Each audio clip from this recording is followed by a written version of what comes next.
There have already been a ton of moments in the trial of Sean Diddy Combs, but you know who has not missed one bit? Matthew Russell Lee, the guy who posts real-time updates from court as inner city press. You probably have been following his posts. In a trial with no cameras, Matthew is there. So not only do we want to know what it's like to be one of the main sources of up-to-date information on the case, but who better to get some insight on the trial, the evidence, and who may be winning. That's why we're going to bring on the man himself.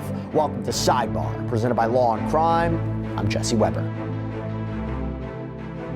Hey everybody, this is another Law&Crime legal alert. If you received Depo-Provera birth control shots and were later diagnosed with a brain or spinal tumor called meningioma, you may be eligible for a lawsuit. That's right, Morgan & Morgan is investigating claims that patients weren't properly warned about this risk. It's free to check, takes just a few minutes, and you don't pay unless they win. So scan the QR code on screen, click the link below, or head over to forthepeople.com/LCDepo to see if you qualify. Now, it's no secret we have been covering every aspect of Sean Diddy Combs' racketeering, sex trafficking, prostitution trial, that Combs, allegedly ran this criminal enterprise that engaged in crimes for years. Prosecutors say that he used his business and associates to commit crimes, covered them up, that those underlying predicate acts or crimes as part of racketeering include kidnapping, drug distribution, arson, bribery, forced labor, sex trafficking. And by the way, speaking of sex trafficking, he's also facing charges there. Allegations that Combs used lies and drugs and threats and violence to force and coerce victims alleged victims like Cassandra Ventura Fine and others into sex acts against their will. So from jury selection to opening statements to the testimony of Cassie to an alleged male performer who purportedly participated in freak-offs with Combs and Cassie to a former friend to a former Combs band member to a former assistant to a security guard, we have been bringing you daily updates for this trial. But the problem is, there are no cameras in that courtroom. There is no audio equipment in that courtroom. So we have been doing our best to try to relay to you as much detail as possible. And one of the reasons that we've been able to do that is because of our next guest. There is somebody who has not only been in that courtroom every day, but who live tweets, live posts on X in real time as the trial progresses each moment. Somebody that we have definitely looked to for quick updates on this case. This guy is a legend. I'm talking about Matthew Russell Lee, but you may know him from his account, Inner City Press. Seriously, check him out on X. Has over 350,000 followers. What a pleasure. Thank you so much for coming here on Sidebar, and thank you so much for the work that you've been doing day in and day out. Thanks a lot. I'm glad to be on. It's really fun. I cover a lot of different cases, but everyone, this case is like extremely hype. But then in the middle of it, I went upstairs to another RICO case where there are 27 defendants. All of the family members are in the courtroom, but there's no press at all. Right. And these people are facing, two of them face the death penalty. So it's sort of a tale of two legal systems. Yeah, and to be clear, you cover a ton of different federal trials, and it's one of the reasons you have this particular access to the Diddy trial and actually the ability to transcribe what's happening. And by the way, your notes, phenomenal, because I actually match your notes up to the transcript that we get at the end of the day. It's almost verbatim. So, I don't know if you realize this, but you are somebody who not only knows the ins and outs of this case, but one of the reasons I'm so happy to have you to talk about this, but so many people are relying on you for updates in this case. Your posts, your X tweets, whatever you want to call them, posts, I don't even know. They are reprinted and are republished on social media constantly. What is it like just for you to be at the center of this where so many people are relying on you? It is. It's a bit strange. I'll say that it's. And the thing about social media is that you have media takes it. So I've seen publications just print threads as their own article, and that's fine.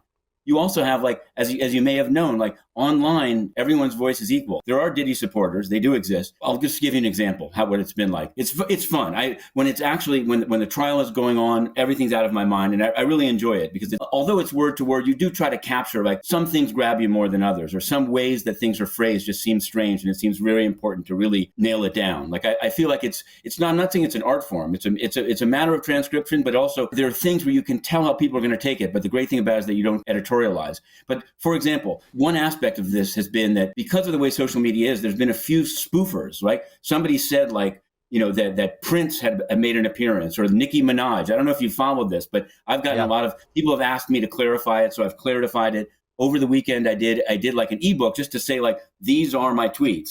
So this is what I'm saying was said in the court, not what somebody with AI or something else did. But even in that, there are people that demand, I think it's a serious case. These are serious charges, but it's also a media circus, right? So I try to cover it not with a light touch, but you can't, there is a defense too. There's a defense going on. There was yesterday, Nicole Westmoreland did a really kind of, if I can say it on your airwaves, a kick cross-examination of Don Richard. And I think you have to just say, like, that was good. But people that are extremely committed or mostly work in the domestic violence or sexual abuse space, they don't want to hear anything good about the defense strategy. And they think that you're being sort of dismissive or amoral.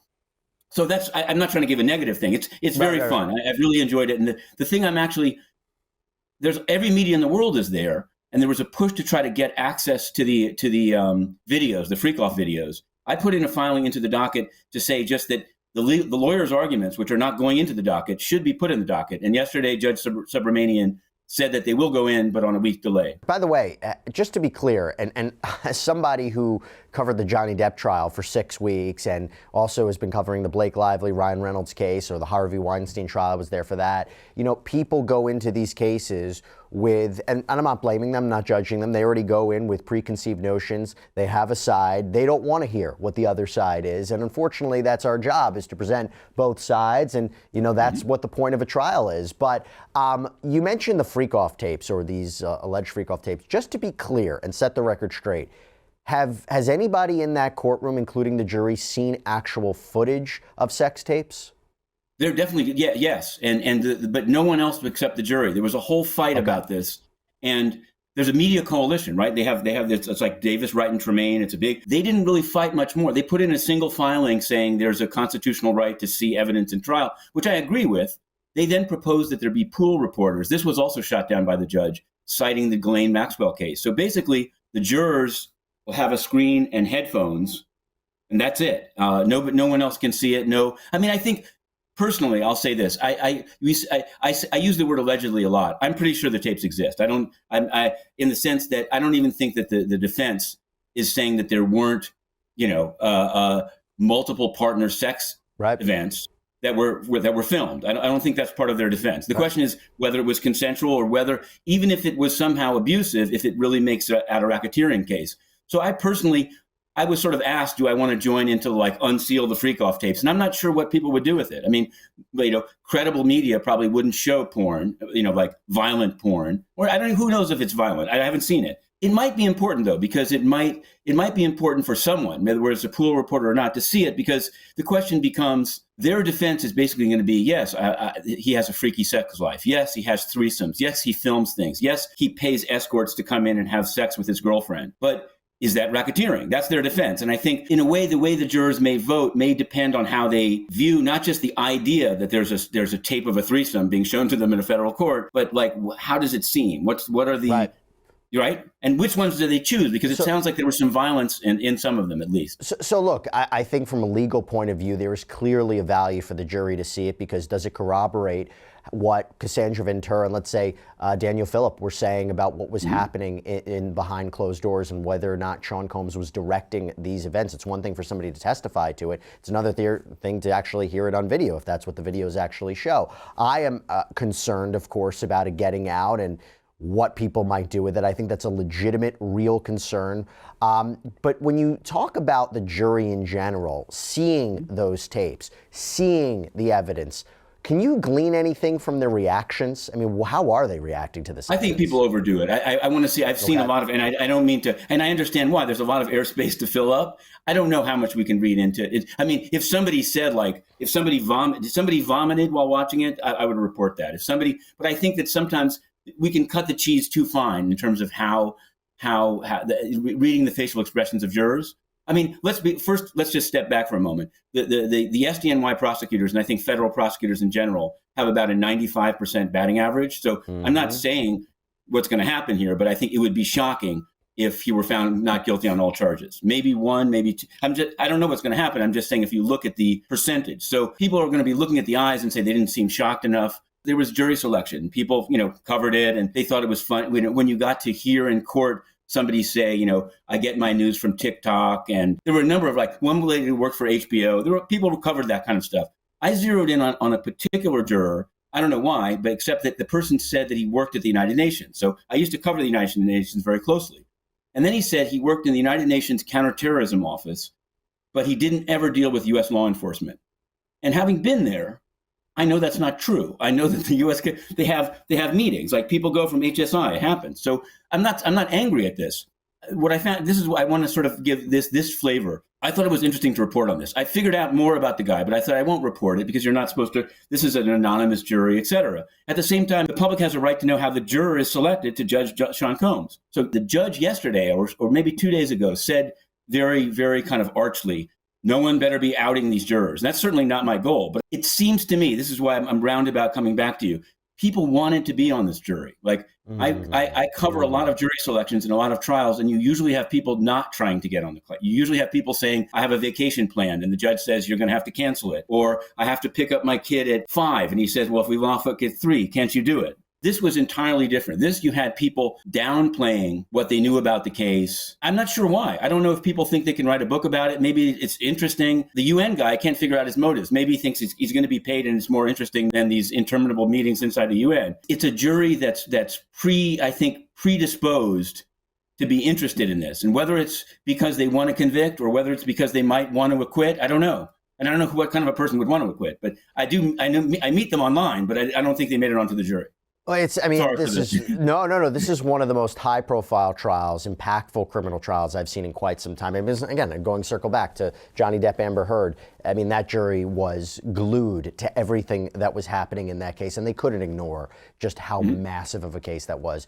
So let me ask you this. As somebody who goes in and day out, you've been seeing the evidence, you've been hearing what the prosecution's been doing. Does their case make sense to you? Every day as you listen to the testimony, do you say, okay, I see how that helps prove racketeering. I see how that helps prove the transportation to engage in prostitution. Oh, I see how that helps prove sex trafficking by force, fraud, or coercion. Or are there parts of it you say, I can't quite understand. It feels a little disjointed. I'm curious because let me tell you, as an attorney, when I explain the elements of these crimes, it is very, very complicated. And I'm curious, talking about the jury, if they're going to be following it. I think a big part of this all comes down to closing arguments, how it's ultimately crystallized and summarized for the jury. But are you following it? Does it make sense to you, the prosecution's case so far?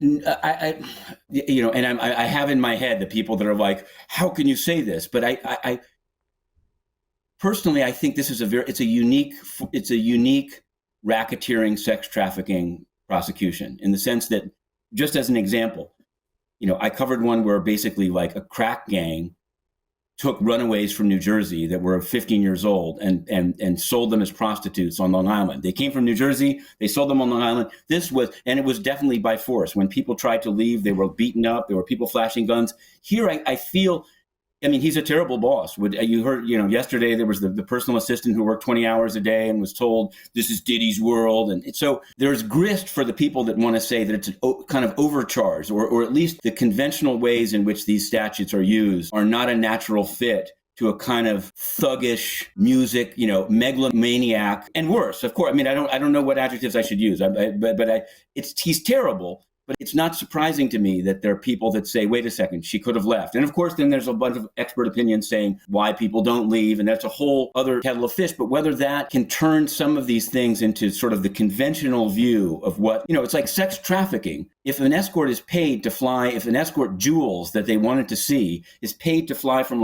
New York to Los Angeles, is he being sex trafficked? Or is he just plying his trade, whatever it is? I didn't know that these trades were even legal, right? There's a service, Cowboys for Angels. I didn't know that you could just hire a male prostitute online, but apparently anything goes. So that's what I mean. I could see some jurors saying, wait a second. And I don't think they're bad people to wonder. It's one thing to sort of blame the victim. And it's another thing to say, is this the coercion that's needed under the statute? And I think a lot's going to come down to that. These are fair, legitimate questions that the jury should have when they go into deliberations. They should be thinking about this. But it seems to me from what you said, and from what I've been seeing based on your reporting and other reporting, the prosecution may have a more straightforward path to convict him of transportation to engage in prostitution, where necessarily you're transporting alleged sex workers and alleged victims for purposes of prostitution. Does that seem like at this point in the trial, and by the way, for anybody who knows, we're recording right now on Tuesday morning,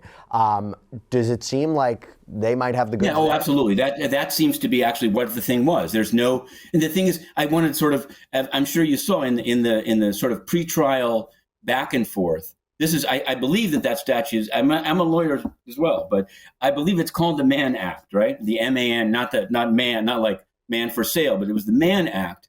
And one of the sharpest members of the defense team prior to the two Georgians coming on is a woman called Alexandra Shapiro. She's like an appellate specialist. She represents Sam Bankman-Fried on his appeal. And she wrote this kind of filing saying that the Mann Act is racist, saying that it was initially enacted for Jack Johnson, the boxer, for whom Miles Davis wrote a record. So I anticipate in closing, probably it'll be Agnifilo doing the closing. Maybe it should be Ryan Steele or Nicole Westmoreland. It's not for me to say, but I can imagine that argument being made. A jury can't throw a statute out, but I think they're going to try to, I agree that that's a very strong, it seems like a slam dunk count. But if you can get somebody on the jury saying, wait a second, this was like a black superstar and you're trying to like take him down by using an old statute they used against Jack Johnson, it only takes one, you know? I think they were trying to say in their opening statement, he paid for these people for their time and experience and not necessarily prostitution, which I'm sorry, that feels a little bit like a stretch to me, but totally. It's a tough charge.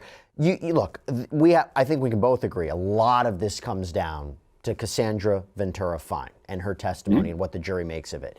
From watching all of it and the cross-examination, she was on the stand for several days, a lot of evidence, a lot of messages. Does it seem to you that it favors more her as an alleged victim or a willing participant? What did you make of her testimony at the end of the day? I think you can be both. Yeah, I think you can be both. I think there's no question that they showed with the text messages that for much of it, she was not only a participant, she was the organizer. She was the one making the calls and buying the supplies. I think she was a very compelling witness. I think her sort of, and I'm not saying that she chose that approach, but she was very factual. A few times she got emotional, but it was really depressing what she was saying. She wasn't proud to be saying it. I don't think they were able to make people feel that she was in it for the money. She's already gotten paid. I mean, I think that also makes a big difference. Like, what's in it for her? Other than you could say she's being vindictive, but I think she was a very compelling witness. Now, this is, again, just looking at it as a battle. I don't think their approach to cross-examining her was the best one. I've seen the Ana Maria Estevao in other cases. She's a good lawyer, but the approach was too scattershot and reading text messages. I honestly think if they'd gone with this Nicole Westmoreland approach that they took to Don Richard, I don't know how it would have worked out. Because, with Don Richard, they basically said, as you saw, you're lying. You gave 8 versions of this. You're a liar. And they never came right. Maybe if they thought if they tried that with Cassie, it would just blow up in their face and she was very sympathetic. But I don't feel that they really tested it in the same way that they did with Don Richard. And I feel that might come back to bite them because at the end of those days, it's a pretty compelling story. And I think people can relate to it. They got into it. Yes, they were. It did serve her career. You could say a lot of things about it. But once somebody's hitting you in the head and making you do freak-offs while you have a urinary tract infection. These are the details that I think are going to stick in people's mind because no matter what you say about consent, as she said, nobody wants to do that. That it speaks for itself. Like these things were painful, and I don't think that they finished with all their evidence. I was really struck yesterday by the sort of routine violence. There were violent incidents that Cassie didn't speak about, even the whole thing with the egg and the frying pan. And Kerry Morgan came out with more incidents of being dragged down the hall 50 yards in some Jamaican resort. I think this is going to be a cumulative thing, and it's going to be very difficult for them to rebut, and they kind of lost their chance. The other big issue here is that they're pretty much not going to be able to call her back. Normally you could call a witness back, but because she's having the child, Judge Subramanian, he made an evidentiary ruling against the prosecution, but entirely premised on the fact we're not calling her back. So that was the big one, and I would say the defense kind of, if they wanted to really test that story, they should have taken a harsher approach, not harsher, but a more conventionally cross-examination approach. Well, look, it was no surprise that they wanted her on the stand as quickly as possible. 8.5 months, 9 months pregnant. I mean, they're having trouble finding alleged victim number 3. If you lose alleged victim number 1, what are you talking about with the prosecution's case? Look, I think that they have established that Cassandra Ventura was physically abused. I think that with the video evidence, the photos, the testimony, the corroborating testimony of other witnesses, I think the jury can accept that there was physical abuse. Of course, it becomes the question, does it rise to sex trafficking? Does it rise to racketeering? Which brings me to David James. So I was waiting for the testimony of those who worked with Sean Combs. If you're going to be talking about a criminal enterprise, if you're going to be talking about him using his businesses and his resources and those who worked around him to further criminal activities, you got to have those people testify. And I think that's going to be what we see moving forward. What did you take away so far from his testimony? Because, again, to have that inner circle is very interesting.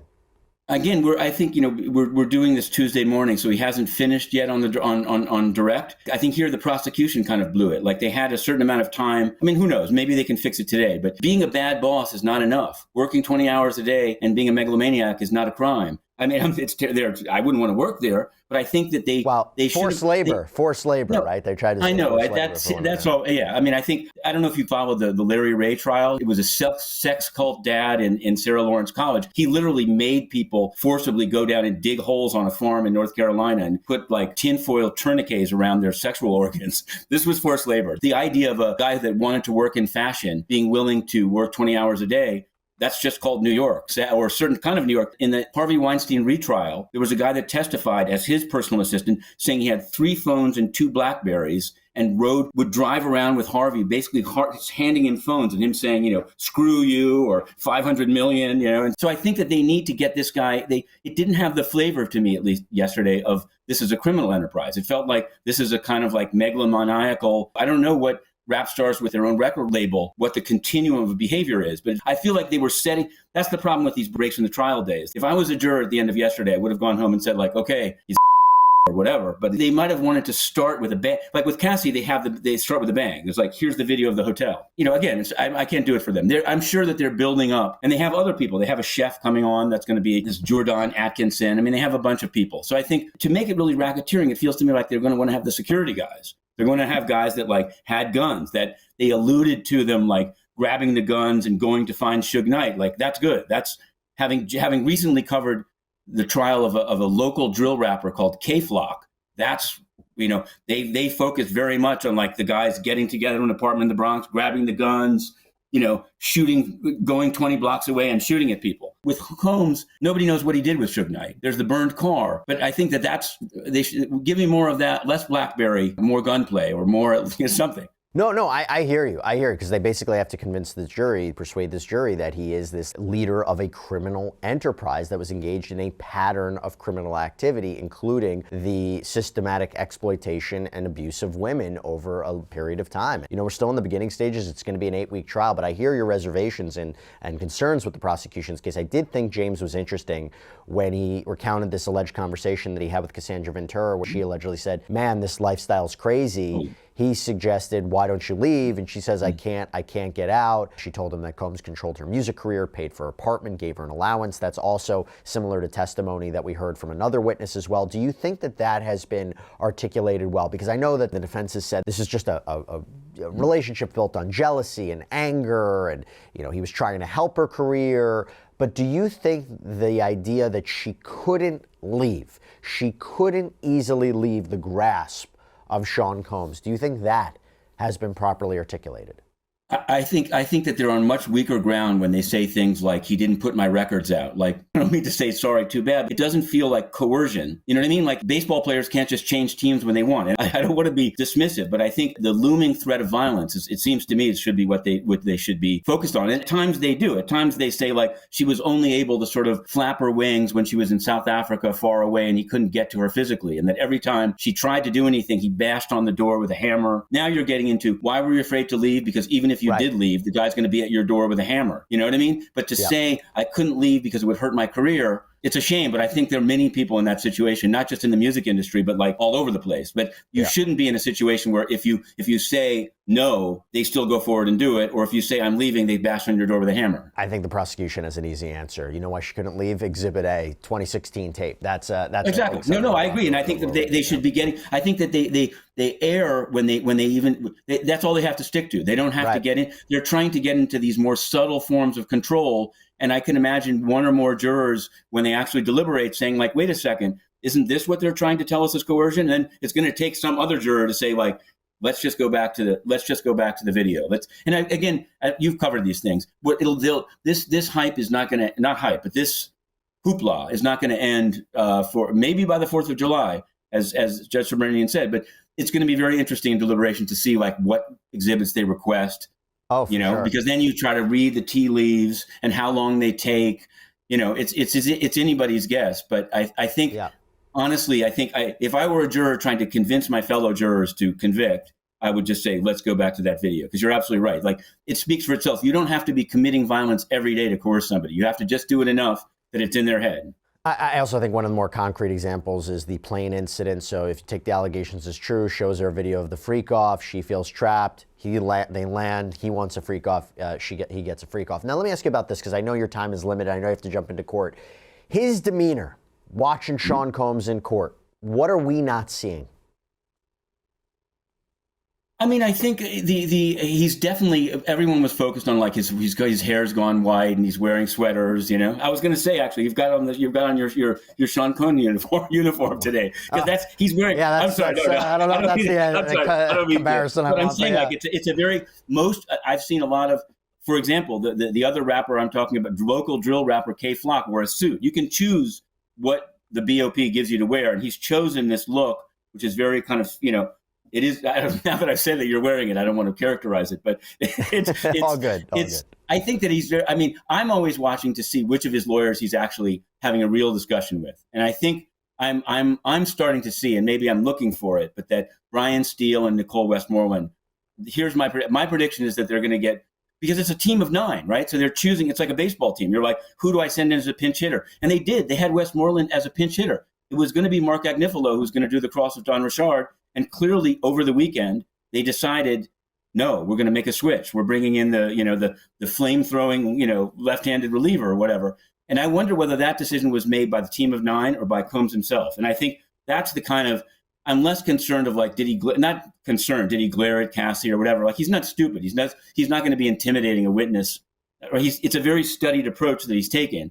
But it is interesting to see not just who he hugs and bumps fists with or does the hard thing to, but which lawyers he's actually like saying, what did that mean? And how can we get this witness? And I think you're going to see Georgia up, and sadly, the SDNY defense bar they're being challenged here. They're being taken to a new Georgia standard that I don't know if they can meet. And I'll tell you what, we are going to follow it every step of the way with you, Matthew Russell Lee, any Inner City Press. Hope everybody can check it out. Thank you so much again for coming on, and thank you so much again for the great work that you're doing. Love your show. It's a really Thanks, man. Okay. Bye-bye. Appreciate it. And that is all we have for you right now here on Sidebar. Everybody, thank you so much for joining us. And as always, please subscribe on YouTube, Apple Podcasts, Spotify, wherever you should get your podcasts. I'm Jesse Weber. I'll speak to you next time.